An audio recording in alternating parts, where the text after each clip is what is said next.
yung unang sagot nyo na hindi kayo nagbabayad. Kasi yung huling sinabi nyo ngayon ay ayaw nyo sana, pero nape-pressure kayo. So, suma total, nagbabayad din po kayo kahit sa project sa Quezon City.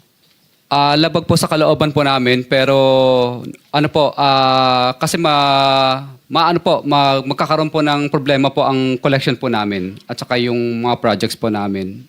So labag sa kalooban nyo, pero dahil gusto nyong makakolekta, dahil ayon sa inyo, hindi daw kayo makakakolekta kung hindi kayo nagbabayad. Again, suma total, Mr. Chair, nagbabayad pa rin kayo. Labag po sa kalooban namin, Your Honor. Labag man sa kalooban, Mr. Chair, o kusa, nagbabayad kayo, tama? Napipilitan lang po kami, Your Honor.